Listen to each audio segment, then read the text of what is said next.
आज हवामान खूपच म्हणजे विचित्र आहे. सकाळी ऊन होतं आणि आता अचानक इतके ढग आले आहेत की पाऊस पडेल असं वाटतंय.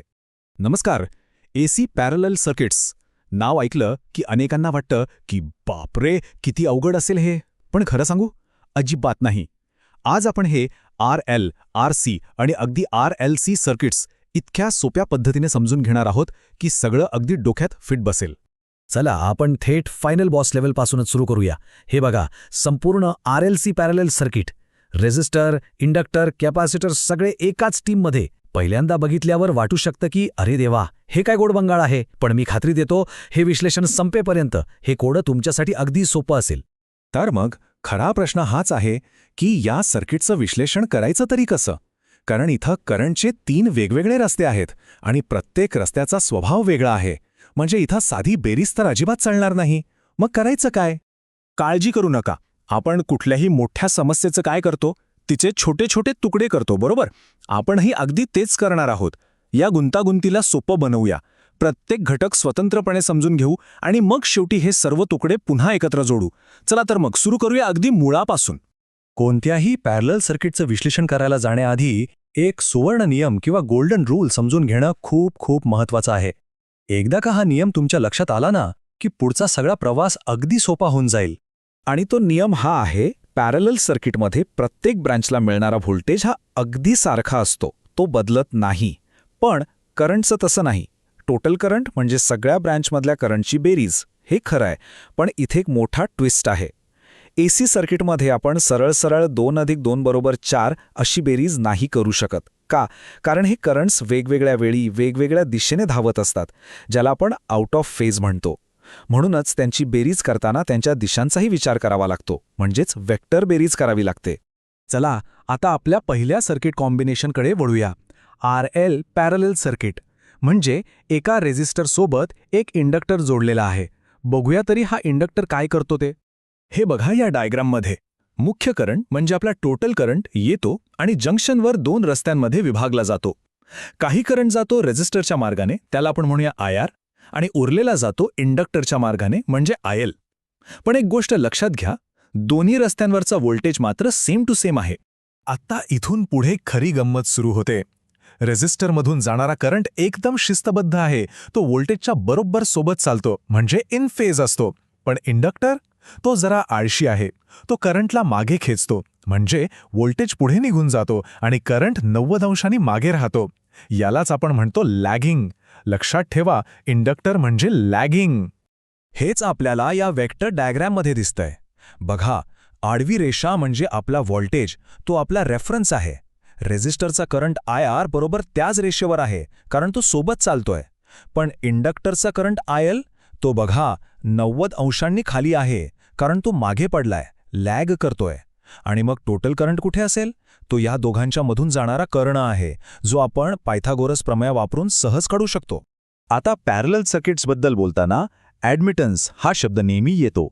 घाबरू नका, ही एक सोपी गोष्ट आहे.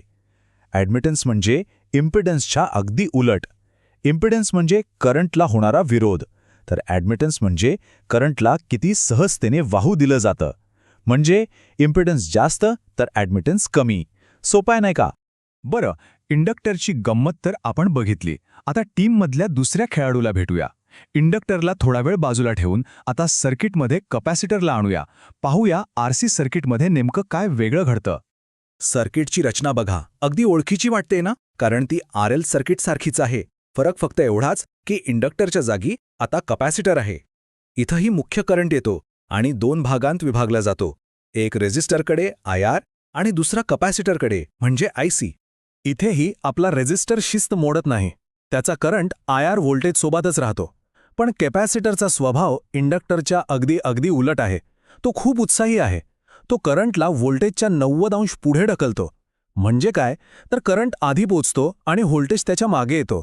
यालाच म्हणतात लीडिंग. सोपं आहे, इंडक्टर लॅग करतो, कॅपॅसिटर लीड करतो. आणि हेच या वेक्टर डायग्राममध्ये किती छान दिसतंय. व्होल्टेज आणि IR एकाच रेषेवर आहेत, पण कॅपॅसिटरचा करंट IC बघा 90 अंशांनी वर आहे. तो लीड करतोय, पुढे धावतोय. टोटल करंट पुन्हा या दोघांची वेक्टर बेरीज असणार. तर सगळ्यात महत्त्वाचा मुद्दा काय आहे? इंडक्टर आणि कपॅसिटर हे एकमेकांचे कट्टर प्रतिस्पर्धी आहेत. एक करंटला मागे खेचतो तर दुसरा पुढे ढकलतो. हा 90 अंश मागे विरुद्ध 90 अंश पुढे. हा फरक कायम लक्षात ठेवायचा. चला आता तो क्षण आलाय ज्याची आपण वाट बघत होतो. आता आपण तिन्ही शिलेदारांना एकत्र आणणार आहोत, रेझिस्टर, इंडक्टर आणि कपॅसिटर. RLC पॅरलल सर्किटच्या अंतिम फेरीसाठी तयार आहात ना? आता बघा खरी लढत सुरू होते. तिन्ही घटक एकत्र आल्यावर इंडक्टरचा करंट IL आणि कपॅसिटरचा करंट IC एकमेकांसमोर उभे ठाकतात. एकाला करंट 90 अंश मागे खेचायचा आहे तर दुसऱ्याला 90 अंश पुढे ढकलायचा आहे. म्हणजे ते एकमेकांच्या अगदी विरुद्ध दिशेने काम करतात आणि एकमेकांचा प्रभाव कमी करण्याचा प्रयत्न करतात. मग अशा वेळी टोटल करंट काढायचा कसा? खूप सोपा आहे. फक्त 3 स्टेप्स लक्षात ठेवा. पहिली स्टेप, प्रत्येक ब्रांचमधला करंट स्वतंत्रपणे काढा, IR, IL आणि IC. दुसरी स्टेप, इंडक्टर आणि कपॅसिटरच्या करंटमधला फरक काढा, म्हणजे मोठ्या संख्येतून लहान संख्या वजा करा, कारण ते एकमेकांच्या विरुद्ध आहेत. आणि तिसरी, शेवटची स्टेप, आता पायथागोरस वापरा. रेझिस्टरचा करंट आणि तो जो फरक आपण काढलाय त्याचा वापर करून टोटल करंट काढा. बस झालं. हे बघा, हे उदाहरण. इथे अगदी तीच पद्धत वापरली आहे. आधी IL आणि IC यांच्या किमती काढल्या, मग त्यांच्यातला फरक काढला आणि शेवटी पायथागोरसचं प्रमेय वापरून आपल्याला अंतिम उत्तर मिळालं 13.7 मिलीअँपिअर. बघितलं सूत्र प्रत्यक्षात कशी काम करतात ते? चला तर आपण आज जे काही शिकलो त्याचा एक झटपट आढावा घेऊया. सगळ्यात महत्त्वाचा भाग होता तो म्हणजे ह्या घटकांमधील फेजचे संबंध. हा तक्ता बघा, म्हणजे सगळं अगदी आरशासारखं स्पष्ट होईल. रेझिस्टर, त्याचा करंट व्होल्टेज सोबतच चालतो, म्हणजे 0 डिग्रीचा फरक. इंडक्टर, तो करंटला 90 डिग्री मागे, म्हणजे लॅग करतो. आणि कॅपॅसिटर, तो करंटला 90 डिग्री पुढे, म्हणजे लीड करतो. हे 3 नियम म्हणजे पॅरलेल AC सर्किटचा आत्मा आहेत. हे लक्षात ठेवलं की सगळं सोपं आहे. आणि जाता जाता तुमच्यासाठी एक इंटरेस्टिंग प्रश्न. जरा विचार करा, अशी परिस्थिती आली की ज्यात इंडक्टरची ताकद आणि कॅपॅसिटरची ताकद अगदी सारखी झाली, म्हणजे त्यांनी एकमेकांचा प्रभाव पूर्णपणे नष्ट केला, ज्याला आपण रेझोनन्स म्हणतो. तर अशा वेळी सर्किटमधून वाहणाऱ्या टोटल करंटचं काय होईल? तो वाढेल, कमी होईल की तसाच राहील? याचं उत्तर खरंच आश्चर्यचकित करणार आहे. नक्की विचार करा यावर.